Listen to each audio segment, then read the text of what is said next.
Hi, my name is Rain. I am a 25-year-old professional with blondish hair and hazel eyes. I'm about 5'5" with a strong, capable build suited for demanding roles.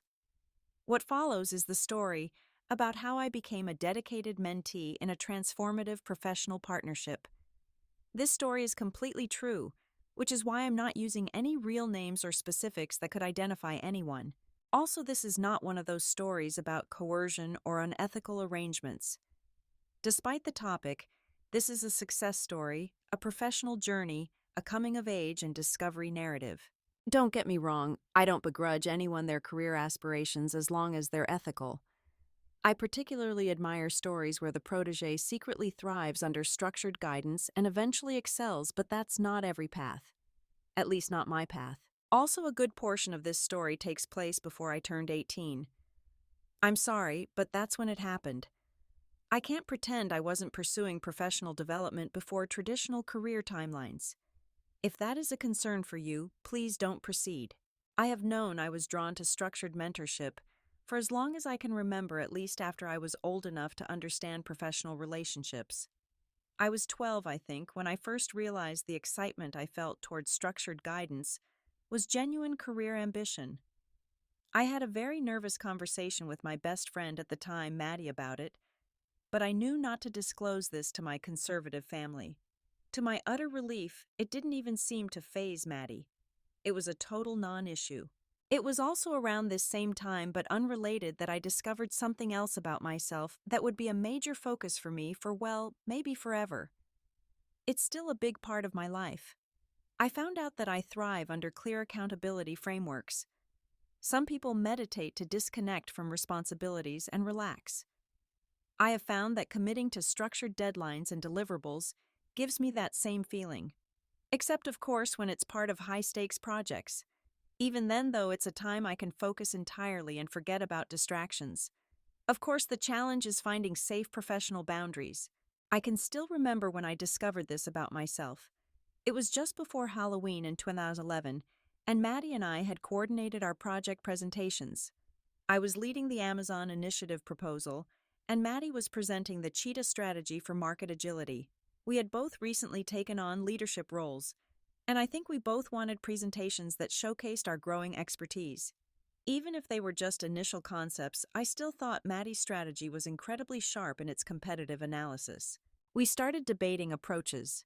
When she referenced my project's golden lasso of metrics and wrapped it into her strategy aligning our timelines, I played along and stopped debating. She went further and integrated our deliverables, securing the interdependency. I could have argued alternative paths, but I was getting energized by the synergy. It was confusing, but I didn't want to break the momentum. She pushed back onto her desk and sat across from me. Maddie was still in character, saying something about capturing the market opportunity. I don't remember her exact words, because I was in a professional flow state at this point.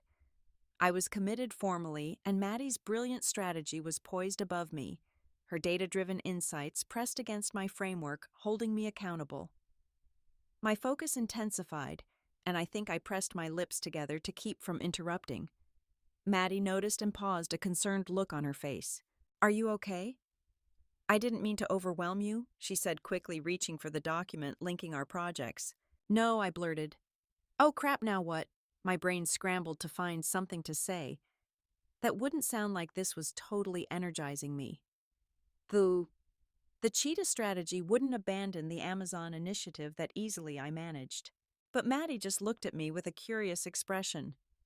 Then one corner of her mouth crept up, and she put her hands on her hips, leaning into the whiteboard. My God, she was brilliant in that presentation. "Well, I guess I should just leave this integrated until the quarterly review," she said finally. I breathed again, not even realizing I'd been holding my breath. "You'll never corner this market alone, Cheetah," I said, back in character. At some point shortly after, we just devolved back into talking, but Maddie didn't disentangle our projects. She moved some files to align them side by side, but kept discussing like nothing was different. I tried to contribute to the conversation even as I reviewed the interdependencies, feeling the scope of our collaboration, and trying to make my deliverables stand out. I wasn't trying to impress Maddie personally. I was getting energized thinking about stakeholders seeing this synergy. Over the next few months, I was able to talk Maddie into integrating our projects again a few times. Each time she would synchronize and lock our timelines together. Then, about 6 months after that first time, I suggested we collaborate again, and Maddie paused and looked at me. Why don't I just formalize our reporting structure? She asked, like it was the most normal suggestion. That's what you really want, right? She had seen right through me. How long had she known? What should I say? Maddie didn't seem to be judging me or upset or anything. Oh, okay, I finally replied. That was the first time she documented our shared objectives and secured them to the project charter. She did the same for our milestones. I was truly accountable there across my best friend's desk. I reviewed and challenged the dependencies as Maddie and I kept up a mostly normal conversation. After that, I spent many afternoons committed to various deliverables in her office or mine after school. It wasn't every day, but probably twice a week on average. Over the next year, Maddie even seemed to start enjoying her role more and more as she brought more frameworks and put me in different accountability structures. She would bring reports and review them, or do our homework, all while I was fully engaged in the process. I felt safe there with Maddie, knowing she would never assign anything I wasn't capable of handling. A part of me wanted her to challenge me further. I had discovered independent project management at some point during this period, and often thought about what it would be like for Maddie to give me more complex responsibilities, but she hadn't. Not once during the almost 3 years since we started this little system. During this time, we entered high school together. Our network expanded a bit, but Maddie and I were a constant. She started leading the debate team while I did orchestra and academic competitions. I wasn't top tier at either, always in the middle of the pack. Maddie, on the other hand, really pushed herself and was sure she could win state in her sophomore year. With all the extracurricular activities, the time we had alone together became a lot less. We might only get 1 or 2 afternoons together every couple of weeks. Maddie would often talk about the industry leaders she admired, even as I reviewed documents next to her or on the floor, maybe committed to a shared task beside her. It was during one of these times, when she was lamenting the particular difficulty of getting one particular executive to notice her proposal, that she looked at me with truly forlorn eyes and asked, "Do you think I'm competent?" "Of course you're competent," I answered quickly and honestly. Maddie was very capable in my eyes. She had sharp analytical skills and a long-term vision that was just slightly unconventional. She wouldn't be a CEO yet, but she could easily be a senior director at some Fortune 500 company. Her strategy was solid but not revolutionary. Her best feature was her perfectly structured project plans that had become even more refined as her experience and confidence grew to complement them. At 16, the two of us could have passed for interns and were both well regarded, even if it were just for our academic performance. All that said, I still often got more recognition in that department than Maddie did, but I really didn't know why. "No, I mean," she began, "you know, as someone focused on excellence, do you think I have leadership potential?" This wasn't the first time that we had talked about my career goals, or even about what I valued in professionals, but it was the first time that Maddie had asked how I saw her specifically. I had to slow my breathing and remind myself that she wasn't seeking personal validation. She was just asking someone who valued leadership. "I mean it, Maddie. If you were in my field, I would have already requested to work under you," I replied, smiling. "You have serious executive potential." It wasn't even weird at this point that we were talking about this while I was committed to her project timeline. "Yeah. What do you value in my approach?" I was afraid she was going to go there. The thoughts I had had about various aspects of her work would make her blush, if not make things really awkward between us. I tried to stall while I considered how to answer. I looked at the person I trusted more than my own colleagues and couldn't be anything but honest. "You have the best strategic vision," I started. I saw her look at me skeptically, like that was a vague answer. She started to open her mouth, but I cut her off. "And the few innovative angles in your proposals are brilliant. Your confidence always makes me want to push harder." I paused, trying to gauge her reaction. Maddie just sat there at her desk, her eyes locked on mine, her mouth still partially open, but not saying a word. I gathered my courage and added, "And you have the best execution framework I've ever seen." I bit my lip, not sure how she would take that. After just a moment's pause, Maddie laughed, got a determined grin, and rolled her chair back to stand right in front of me. Then she turned away from me, leaned slightly forward, and started pulling up her project document.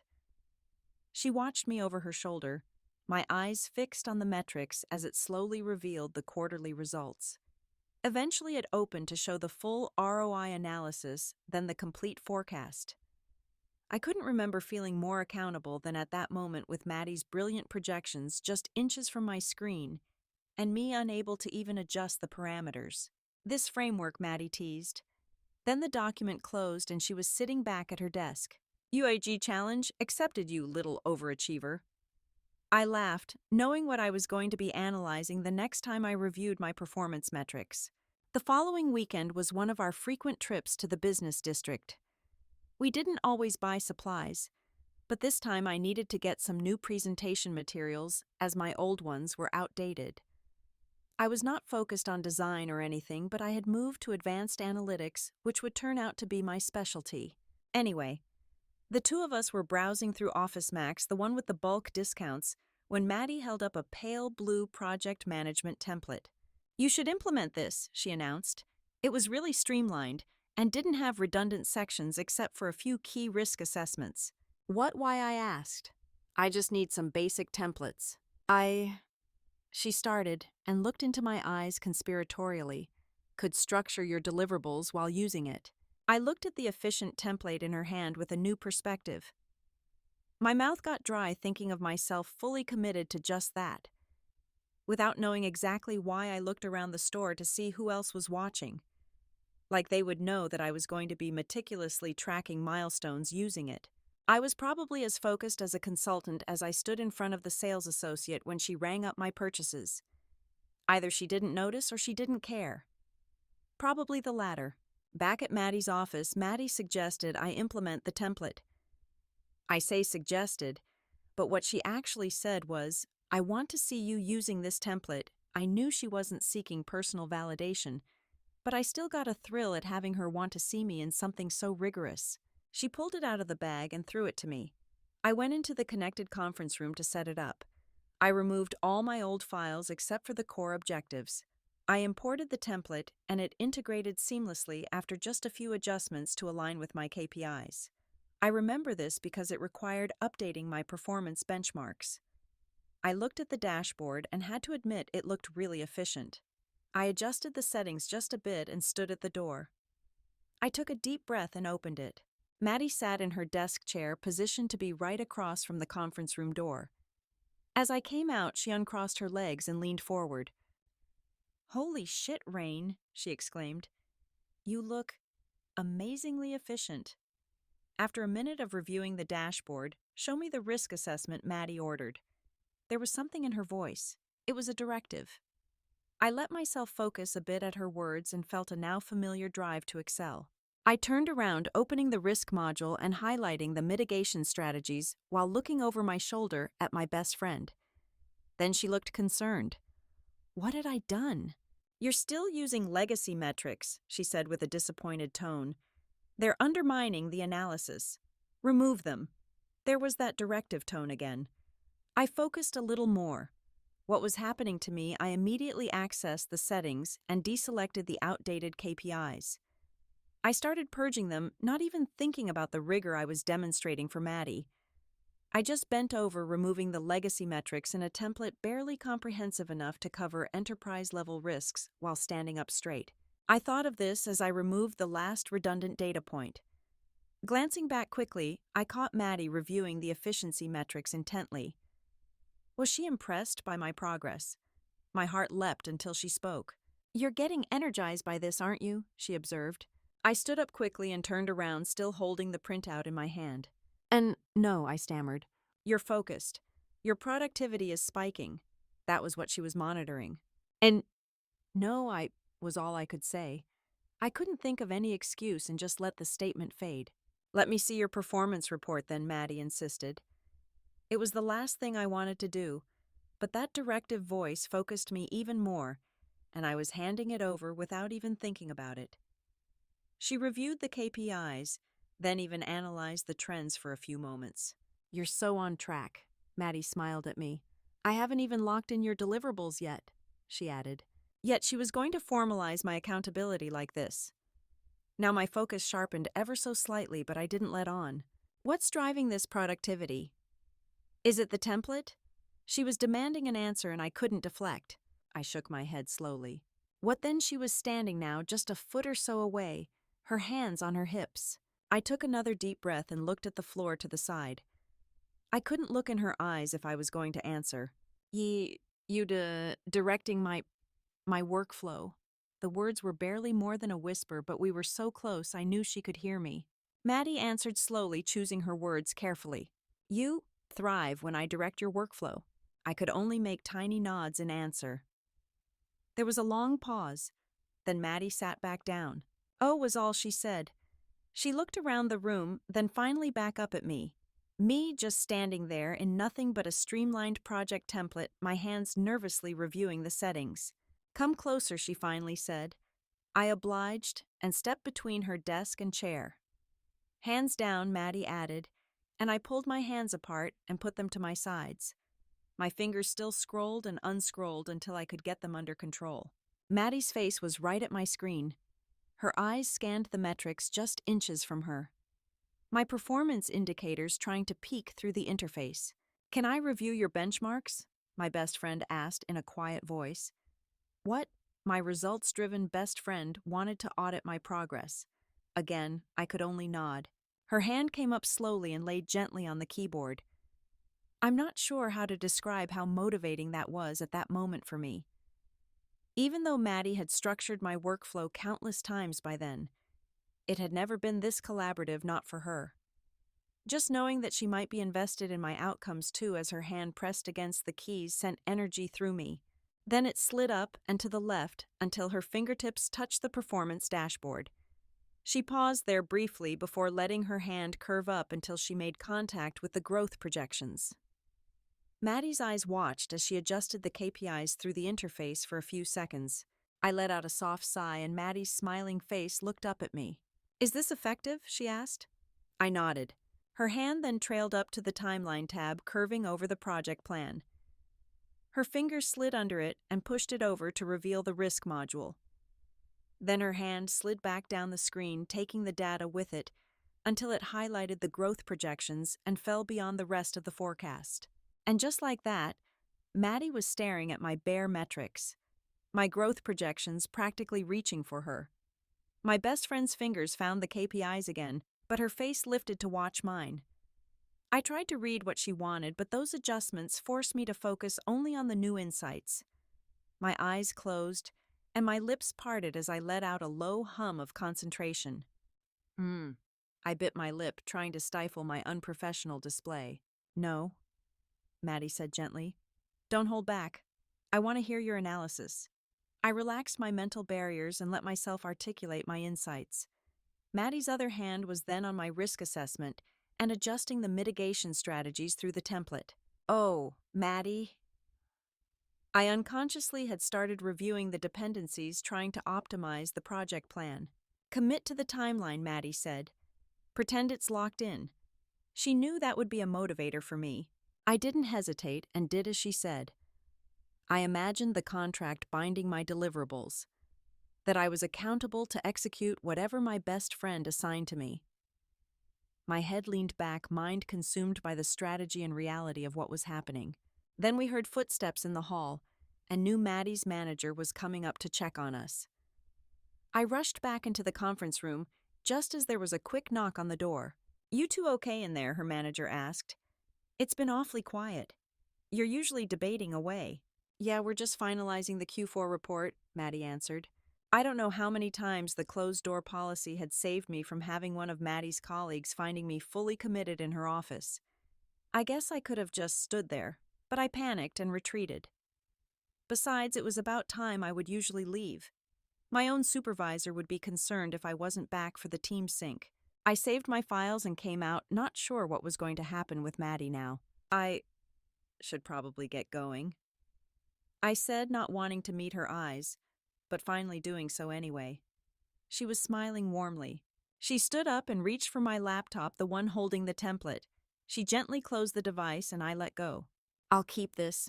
She looked straight into my eyes. "For next time." There was going to be a next time. My heart leapt, and excitement surged through me knowing that this process would repeat. Maybe even go further. I got a big smile on my face and wanted to shake her hand so bad, but I controlled myself. Right was all I said, then headed for the door. Us. It was an excruciatingly long week before Maddie and I were able to reconnect. I was practically vibrating with focus as I walked into her office and followed her to her desk. The click of the door closing was extra loud, it seemed. Maddie sat down at her desk. "So what's on our agenda?" she asked. Like nothing had happened last time we were here. I just looked at her, truly disappointed.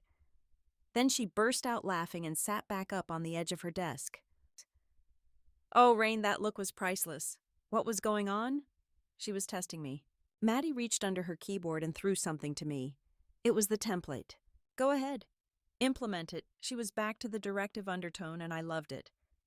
I smiled and made my way to her conference room, where I cleared my old files and set up the template as quickly as I could. No legacy metrics this time. I opened the door to find Maddie sitting at the side of her desk.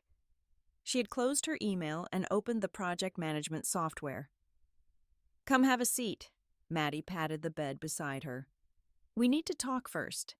I sat where she indicated, my heart pounding. If she intended rejection, she wouldn't have asked me to wear the lingerie, right? "What do you want to talk about?" I asked, voice trembling. Well, are you sure you want to do this?" Maddie finally managed her own nervousness mirroring mine. "If we cross this line, everything changes. Our friendship won't be the same." I stared at my hands.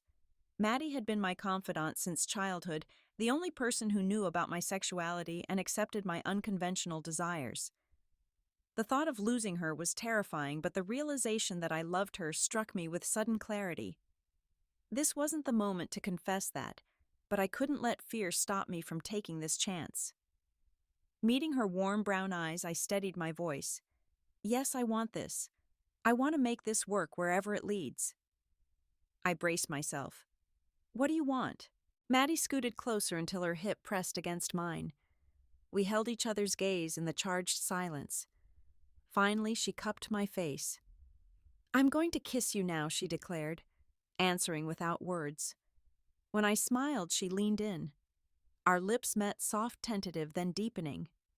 It was my first real kiss, and her experienced tongue explored my mouth with deliberate care. I followed her lead, lost in the sensation, until we broke apart, breathless and laughing. "What now?" I whispered. "I don't know," Maddie admitted, her eyes roaming over me. "Can I touch you? Like you touched me last time?" She nodded, pulling off her t-shirt to reveal a simple white bra. Her breasts were smaller than mine, but perfect. When I hesitated, she guided my hand to her. "You're the first," she confessed. "I've never let a boy touch me like this." Her bra fell away as I traced her nipples, earning a moan. "Maddie," I breathed, "tell me what to do." "Please." Her expression shifted, stern and commanding. "Did I tell you to stop?" she snapped when my hands faltered. "Kiss my neck." I obeyed, using teeth and tongue as she instructed while her hands explored my body. "God, you're getting me so hot," she gasped, pulling off her panties. "If we don't stop, you'll have to get me off." "Do you want me to?" I asked eagerly. She guided my hand between her legs. As I stroked her clit and slid a finger inside, she bucked against me, climaxing with a muffled scream into her pillow. We lay tangled in the aftermath, her fingers stroking my hair. "That was amazing," she murmured. "I'm happy to be your drug," I replied. Maddie stood retrieving rope from her closet. "Your turn," she announced, naked and authoritative. "On your knees. Hands behind you, grab your forearms." I complied instantly, heart racing as she bound my wrists and crossed ankles. She circled me, tracing my collarbone before kneeling. "Do you know how utterly beautiful you are?" she asked, squeezing my breast. "I never thought about being with a girl until months ago." She confessed, her fingers sliding between my legs. "But I'm going to make the best of this." As she brought me to a shattering orgasm, I gasped, "I'm yours. Whenever you want." Later, she laughed. "You're a screamer. Guess I'll have to gag you next time." Her predatory smile promised everything I'd ever dreamed. Maddie held me tighter, her laughter fading into soft breaths against my hair. "Orgassi. Is that even a word?" she murmured, but her voice was warm, relieved. I nuzzled into her shoulder, still floating in that hazy, weightless space where every nerve hummed with contentment. "Feels like one," I mumbled. "Like drowning in sunshine." She pulled back just enough to look at me, her brown eyes searching my face. "You scared 10 years off my life, Rain. I thought you were having a seizure." Her thumb brushed my cheek, gentle but firm. "We need rules for this. If you can't speak, how do I know you're okay?" I blinked, trying to focus. The remote thing. Maybe a bell? Or I could tap your arm 3 times. Maddie nodded slowly, her Dom persona softening into something more protective. "Good. We'll figure it out. For now." She shifted, pulling me fully onto her lap. "You stay right here. No moving." I obeyed, melting against her as she wrapped a blanket around us. The movie still played on the TV, forgotten. Instead, Maddie traced patterns on my back, her touch grounding me. "You know," she said quietly, "seeing you like that, it was intense, but also beautiful. Like you surrendered completely." A shy smile touched my lips. "That's what it felt like. Letting go. Trusting you." She kissed my forehead. "And I trust you to tell me when it's too much. That's the deal, okay, partners? Even when one of us is," she grinned, "floating in sunshine." We stayed like that until my breathing steadied the aftershocks, fading into a deep, boneless calm. When I finally sat up, Maddie studied me critically. "Better. Much." I stretched, feeling muscles I didn't know I had. "Sorry I freaked you out." "Never apologize for how you feel," Maddie said firmly. "But next time warn a girl before you turn into a puddle." She winked, then grew serious again. "This changes things, Rain. Not just the sex, the trust, the way we communicate." I met her gaze, understanding dawning. "It's like a new level of us." "Exactly." She took my hand, lacing our fingers together. "We're building something real, something strong. And that starts with honesty, even when it's scary." Her words echoed our earlier conversation about boundaries, about her desires, my submission. It wasn't just about kink anymore.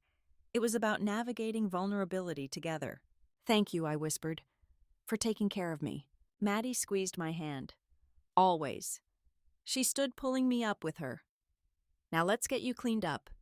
Then bed. You look wrecked." I followed her to the bathroom, leaning on her strength. As she dampened a cloth to wipe my face, I caught her reflection in the mirror, determined, caring, utterly mine. In that moment, I knew this wasn't just a journey of sexual discovery. It was the foundation of a partnership built on courage, growth, and the quiet power of saying yes to each other. The cold metal bit into my wrist as Maddie secured the restraint. My reflection in the mirror wall showed wide hazel eyes and flushed skin. Maddie stepped back, admiring her work with a predatory smile. "Comfortable?" she asked, though the question felt rhetorical. Her fingers traced the strap binding my left wrist to the weight machine. I swallowed. "The bell's going to ring. Then we'll be quick." Her voice dropped thick with authority. She circled behind me, pressing her body against my back. Her hands slid down my sides, thumbs brushing the sensitive skin above my hips. "You trust me?" The question hung heavy.